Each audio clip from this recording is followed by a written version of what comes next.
switching gears to a guy that has absolutely, I think, exceeded expectations as a Laker is Austin Reeves. I call him LeBron James. Some people call him the hillbilly Mamba. You talk about that grit and that dog. Well, he is a restricted free agent this summer. He is going to qualify for that Gilbert Arenas rule, which allows teams to re-sign restricted free agents who are not first-round picks. And I would ask you first, what are you comfortable paying for him? I mean, I'm thinking something 3 years, $30 million, maybe even 4 years, $45 million, full MLE. But where are you at right now with Austin Reeves? Yeah, well, I'll preface it by talking a little bit about Reeves. I mean, I've been very impressed. I think we've all been very impressed with Austin Reeves. But, I mean, it's just incredible the type of basketball player that he's turned into out of nowhere. I mean, I think a lot of scouts deserve to be fired for not drafting Austin Reeves for what he's done and what he's turned into on this team.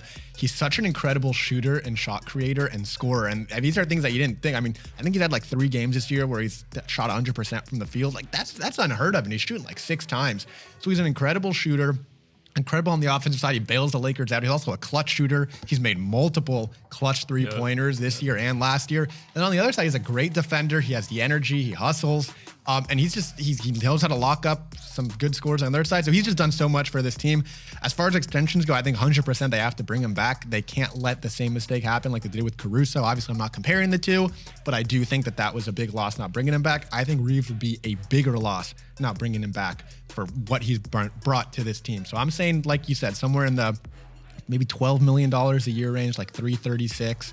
Maybe you can get away with a 444, something like that. I think that gets the job done, and I think it's 100% worth it because you do not want to let this guy go after, first of all, how much he's brought to this team, but also how much just guys like playing with him. I mean, the chemistry, with him and LeBron, with him and everyone is just really off the charts. So I feel like this is someone you can't make the same mistakes you made in the past. Learn from them and bring back Austin Reeves and keep him as a key piece of this core. I'm for sure taking Reeves over Hachimura. Yeah, I mean, he's an absolute fan favorite. He's really a locker room favorite. You can see how his teammates feed off of him. We saw that moment early in the year against Josh Smith where he told him, "You ain't shit, I'll F you up." That is really what he brings. And there's something to be said about that tenacity and really helping establish that culture. And that really, he feeds off that. So, yeah, I think that you look at those incremental improvements he's made. I mean, as a playmaker, he's gotten better. As a shooter, he's gotten better. As a guy that really, he added that crossover dribble out of nowhere this season. So he's a guy that's continuing to get better. You look at his numbers, averaging in double figures, 11, 3, and 2 on 50% shooting, 39% from 3 last night, 17, 7, and 4 against the Grizzlies. And he's a guy that you can count on to have ice in his veins in big moments. Remember the shot he hit against the Mavericks last season? That's how I knew that this kid's special. But I want to ask you, Noel, do you consider him a must re-sign for the Lakers? Honestly, I really feel like Reeves has broken out of a barrier that I feel like a lot of Lakers fan favorites fall into. And that's either that you stay a fan favorite for a couple plays and you know they're good for a couple things, or you really transcend into a player that is going to become a key part of the rotation. And Reeves has certainly done that. I think back to someone like Matt Ryan, who hit that game winner earlier in this year and then kind of fizzled out, and eventually the Lakers waived him. I think early back into Austin Reeves' career, we were all watching him thinking like, oh, damn, this kid, like, he's got some good plays. He has some reverse layups. He had the occasional chase down block. We're like, okay, we see something cooking. But now he's truly become every game. He's important to the wins, and he's leading comebacks. He's taking charges. He's cooking up in ISO plays while LeBron's out. And I think especially while LeBron's out, a lot of our success wouldn't have come if it wasn't for him. He's truly stepped up to playing in the city of LA. And like you mentioned, he really does have that tenacity and that hard-working ethic in him. He's busting out moves that we haven't seen before. And that says a lot to what he's doing in his free time, in his practice. I think he's learned a lot playing alongside guys like LeBron, Anthony Davis, probably even a little bit from Westbrook in his time here. But, yeah, like Noah said, I don't want the Lakers to make the same mistake we make with Caruso. And I think we will feel it more, not just the front office, but us as fans. I think we've all come to love Caruso, and it's for a reason. He's one of the most clutch players on the teams. He's ready for those big moments, and I think that I'd be willing to give him like a 4-year 44 or 38 million. Honestly, around that range is solid.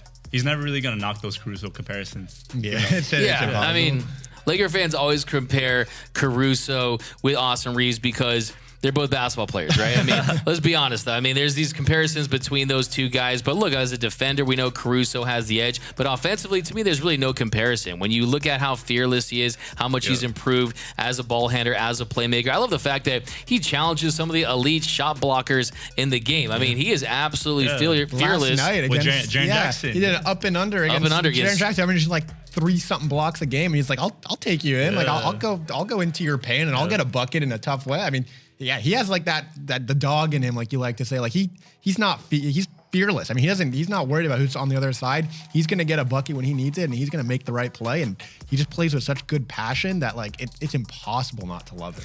Yeah, and I think what I love most about him is his game is built on skill and not athleticism. And I think he does have some sneaky athleticism in him. We've seen him go to the bucket. I love his two-handed jam when he just gets into the lane like that. But you're seeing him improve around the margins and him taking making the most of this opportunity. And one guy that comes to mind, I'm calling him Baby Manu, because he's starting to remind me of Manu Ginobili, more of a right-handed Manu Ginobili. The way that he can facilitate, the way that when he's in the game, it doesn't matter if he starts or he comes off the bench. When he's in the game, you know he's in the game. You can feel him on the court. You can feel his presence. And I think that as a facilitator, as a playmaker, as a guy that can go out there and hit big shots, he's going to be invaluable for this organization. But yeah, I know I joked about the comparisons to Alex Caruso, but the most apt comparison is just the fact that they let him walk. And they basically said, hey, we're going to go THT over you. And we know that that really was kind of the beginning of the end of that kind of last team for the Lakers and why they struggled so much, because they were so strong with their depth on the margins. And Reeves is a guy that he's young. I think has a bright future. I think that, yeah, there's something to be said about being a fan favorite and a guy that you kind of grow with this organization. Well, let's be honest.